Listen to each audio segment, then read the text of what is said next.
Hello दोस्तों, welcome back to Pradeep Giri academy. मैं नंदिनी सिंह आप सबका स्वागत करती हूँ हमारे न्यू सेशन में that is completely based on dynamics. तो आपने स्टैटिक का रिलेटेड जो भी टॉपिक था, जैसे कि इक्विलिब्रियम में है बॉडी, फ्रिक्शन लग रही है बॉडी पर एंड अलग अलग चीजें जो उससे रिलेटेड थी वो आपने देख ली है। कैसे हम अलग अलग न्यूमेरिकल के अलग अलग कंसेप्ट लगाते थे and plus minus sign clockwise direction, anti clockwise direction, friction ऊपर की तरफ जा रहा है, डायरेक्शन ऑपोजिट रहना चाहिए। तो ये सब चीजें हमने पहले के लेक्चर्स में कवर अप कर ली है। आज हम क्या करने वाले, डायनेमिक्स पढ़ने वाले। व्हाट इज डायनेमिक दोस्तों? जब आपकी बॉडी मूव कर रही है, जब आपकी बॉडी किस में है दोस्तों? मोशन में है। किस में है दोस्तों? मोशन में। अब डायनेमिक्स मोशन की वजह से दो ब्रॉड पार्ट में डिवाइड होता है। पहला है डायनेमिक्स का जो डिविजन हो जाता है वो हो जाता है काइनेटिक्स में, और दूसरा डिविजन हो जाता है काइनेमैटिक्स में। दोनों में क्या फर्क है दोस्तों? दोनों में इस चीज का फर्क है कि यहाँ पे आपको फोर्स का कंसिडरेशन नहीं करना है, यहाँ पे आपको फोर्स का कंसिडरेशन करना है। काइनेमेटिक्स में आपको फोर्स कंसिडर नहीं करना है, जिसकी वजह से आपका सिर्फ और सिर्फ इस टॉपिक में फोकस किस पे रहेगा? एक्सेलरेशन निकालने पे रहेगा आपका फोकस, देन वेलोसिटी निकालने पे रहेगा आपका फोकस, देन स्पीड निकालने पे रहेगा आपका फोकस, डिस्टेंस, और lastly the displacement and time.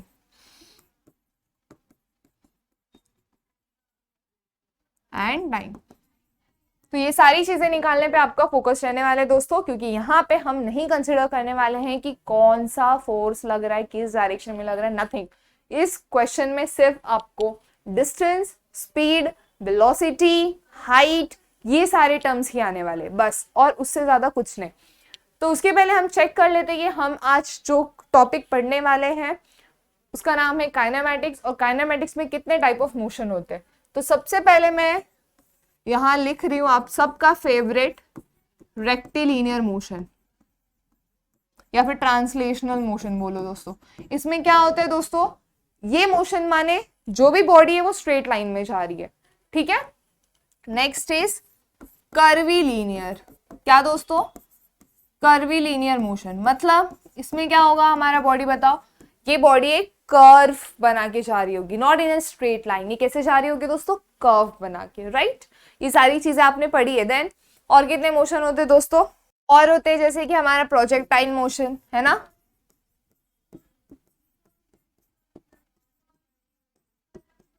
और क्या होता है हमारा दोस्तों? Relative motion. आई होप ये सब आपको फेमिलियर हो, क्योंकि आपने अभी अभी इसको 12th स्टैंडर्ड में पढ़ा है, राइट। नहीं पढ़ा है, नहीं ध्यान दिया, कोई टेंशन लेने वाली बात नहीं, हम यहाँ पे कवर अप करने वाले। तो मोशन के यहाँ पे आपको 4 टाइप्स थे, चारों टाइप हमने यहाँ पे लिख दिए हैं। तो सबसे पहले हम जो सॉल्व करने वाले हैं दैट इज हमारा रेक्टिलिनियर मोशन। बहुत इंपॉर्टेंट टॉपिक है, सबसे पहले हम वही कवर करेंगे।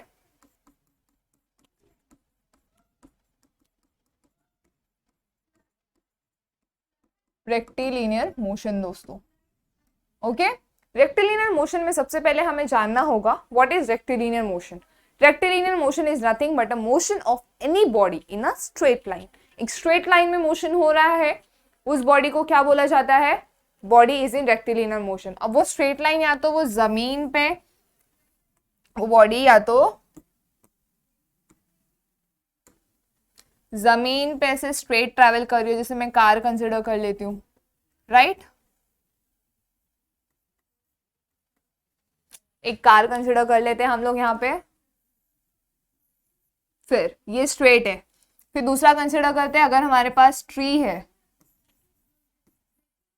ना, वहां से जो एप्पल है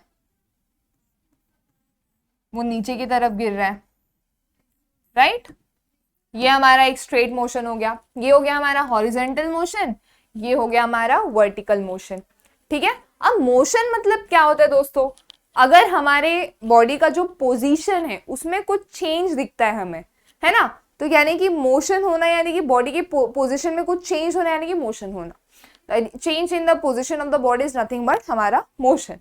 अब वो मोशन फोर्स के रिस्पेक्ट में होगा ऑब्वियसली, बट यहाँ पर हम काइनेमैटिक्स पढ़ रहे हैं। काइनेमैटिक्स में जो है हम यहाँ पे कंसिडर नहीं करने वाले हैं कि कौन सा फोर्स लगने वाला है और कहाँ लगने वाला है, ठीक है दोस्तों। तो ये दो चीजें होती हैं जहाँ पे हमारी बॉडी एक स्ट्रेट लाइन में ट्रैवल करती है, जहाँ पे हमारा एप्पल ऊपर से नीचे गिर जाता है ना। ऐसे बहुत सारे मीम्स है जहाँ पे बोला खास एप्पल नीचे ही नहीं गिरता, बट ऐसा नहीं है दोस्तों, फिजिक्स पढ़ना उतना ही इंपॉर्टेंट है जितना अपना सर्वाइव करना है इस दुनिया में, ठीक है। Okay, so let us start with some important definition. सबसे पहला जो डेफिनेशन हम लोग लिखने वाले हैं दैट इज रेफरेंस फ्रेम। अब रेफरेंस फ्रेम क्या है दोस्तों, देखो कभी आपने नोटिस किया है जब आप ट्रेन में रहते हो आपको ऐसा लगता है बाहर की दुनिया चल रही है, और जब आप बाहर रहते हो तो आपको लगता है ट्रेन चल रही है, राइट? ऐसा होता है ना, आप ट्रेन के अंदर बैठे हो तो बाहर के लोगों को लगता है नहीं फिर भी आप चल रहे हो, आप ट्रैवल कर रहे हो, आप मूव कर रहे हो, बट आप तो वहां पे ट्रेन में बैठे हो ना। तो ये क्या होता है, चेंज हो जाता है, रिलेटिव पोजीशन में डिफरेंस आ जाता है। मैं यहाँ पर हूँ, मुझे जो पोजीशन दिख रहा है उसमें थोड़ा सा डिफरेंस दिख रहा है। So what is that, that is nothing but change in the position, right? उसी को बोला जाता है रिलेटिव मोशन। अब यहाँ पे आपको एक फ्रेम कंसिडर करना होगा दोस्तों।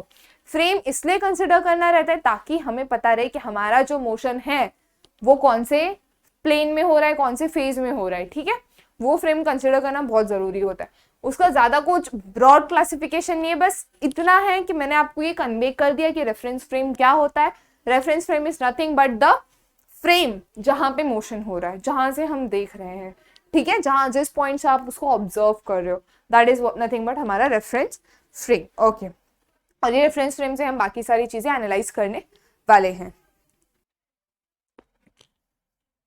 तो इसको इरेज कर देते हैं। सबसे पहले हम यहाँ पे इंपॉर्टेंट टॉपिक्स लिखने जाने वाले हैं हमारे एक एक करके दोस्तों। सबसे पहले हमारा आएगा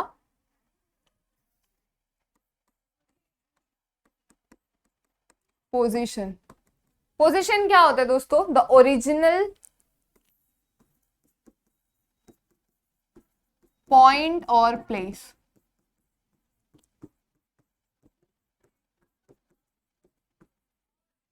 ओरिजिनल पॉइंट और प्लेस ऑफ अ बॉडी, ठीक है, तो उसको हम बोलते हैं पोजीशन, राइट? जहां से हमारी बॉडी ओरिजिनली प्लेस थी, जहां से हमारी बॉडी ने मूवमेंट करना स्टार्ट किया, वो पोजीशन होता है। एंड पोजीशन को दो पार्ट में डिवाइड किया, that is initial position, initial position and initial position का डेफिनेशन ये हो जाएगा कि ओरिजिनल पॉइंट और प्लेस। तो फाइनल पोजीशन का क्या होगा दोस्तों, definition position after the motion, है ना, position after the occurrence of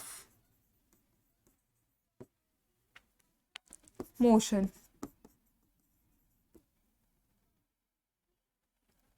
ठीक है दोस्तों, तो ये हो जाता है फाइनल पोजीशन, यानी कि जब हमारा मोशन हो गया तो हमारा बॉडी कहाँ पहुंच गया।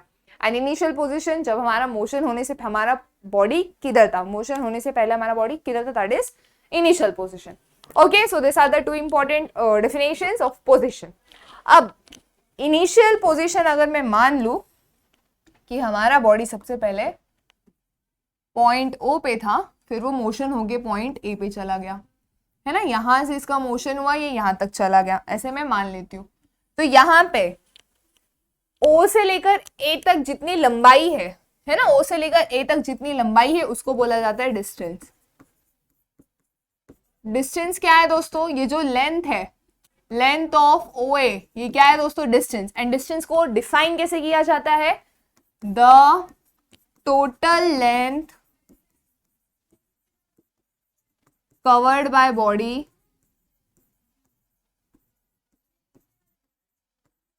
during specified motion।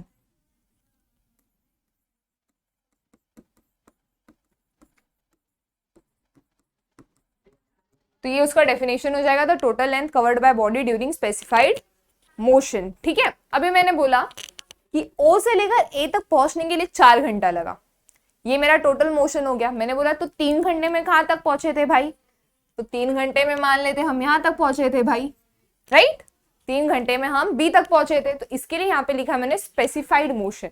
डिस्टेंस क्या होता है, जो भी मोशन हमें पूछा गया है, दिया गया है, दैट इज उसका टोटल लेंथ। ओके, डिस्प्लेसमेंट क्या होगा फिर, अगर डिस्टेंस ये है तो डिस्प्लेसमेंट क्या होता है दोस्तों, वो पता लगा लेते हैं, है ना। The length between initial position and final position। यहां पे थोड़ा सा ट्विस्ट आ जाता है दोस्तों, the length between initial position and final position. अब इसमें ना एक थोड़ा सा फर्क है, बहुत ध्यान से सुनना। अगर ये बॉडी ओ पॉइंट से शुरू हो रही है तो वो कहां तक पहुंची, बी पॉइंट तक पहुंची, राइट। बी पॉइंट से पहुंचने के बाद ए तक गई, फिर वापस बी तक आई। क्या हो गया दोस्तों, ओ से शुरू हुआ, बी तक पहुंचा, बी से फिर ए पे गए, ए से फिर बी पर आए, तो टोटल डिस्टेंस कितना हुआ। तो अगर मुझे मेंशन करना है टोटल डिस्टेंस कितना ट्रैवल किया, तो उसको मैं ऐसे लिखूंगी, right.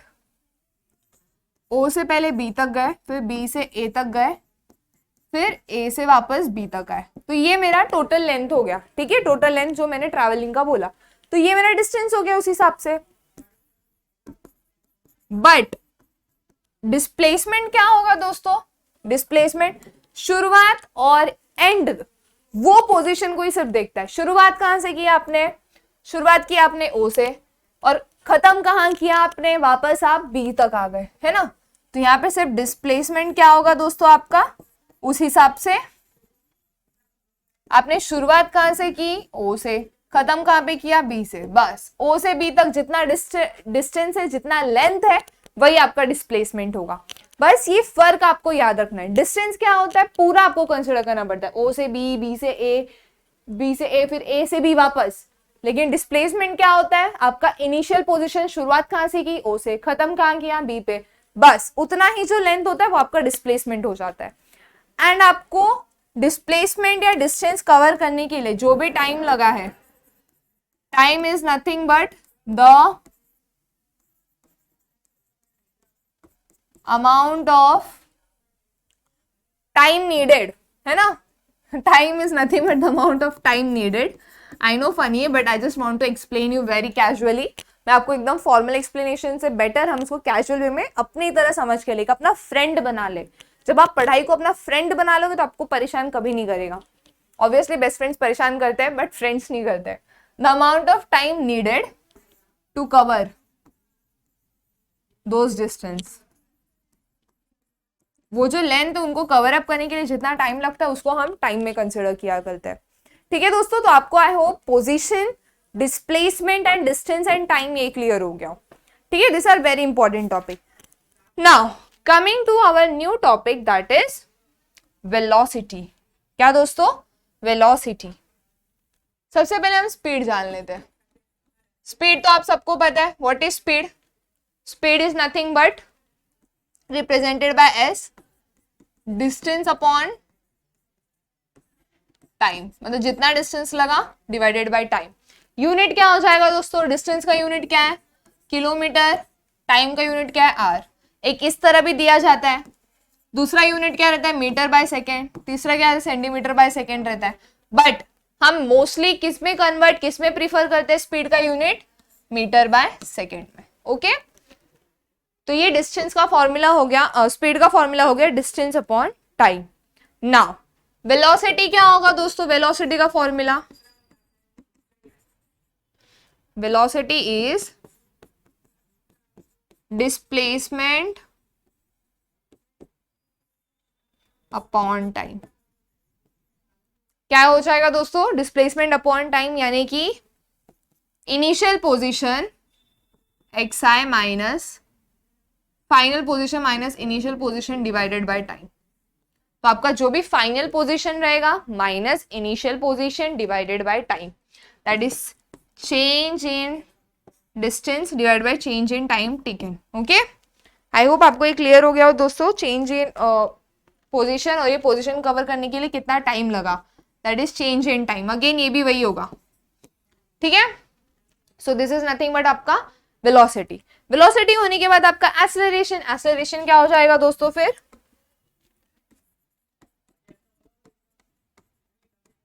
Acceleration is nothing but change in velocity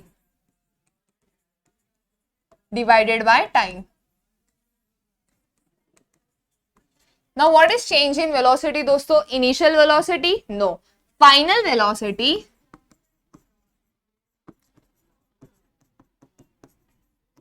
that is v minus initial velocity that is u divided by time taken.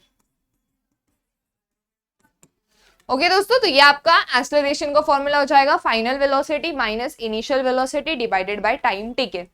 ठीक है, ये क्लियर हो गया आपको एक्सेलरेशन का फॉर्मूला।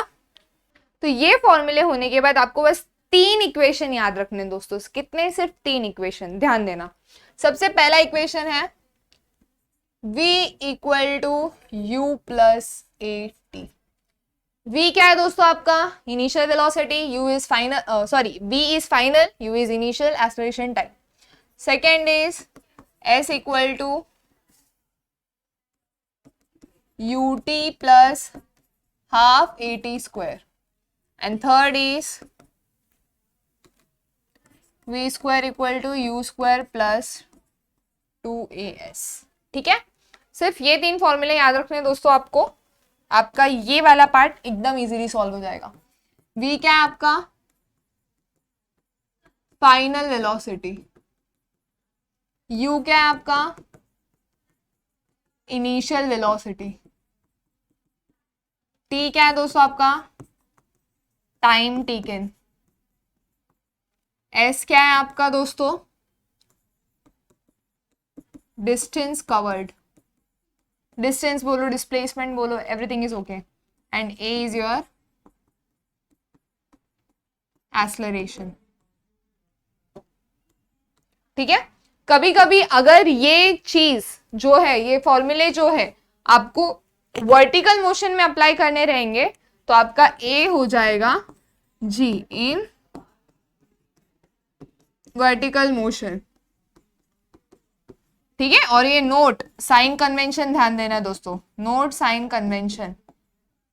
अब साइन कन्वेंशन क्या है वो तो हमें जानना होगा, राइट दोस्तों, कि साइन क्या होता है उसका। ये कभी भी अगर दोनों बॉडी सेम डायरेक्शन में ट्रैवल करी है तो पॉजिटिव, ऑपोजिट है तो नेगेटिव। ये सारी चीजें हम आगे आने वाले लेक्चर्स में देखेंगे। बस आज जो छोटा सा रिवीजन था वो यहीं तक था दोस्तों।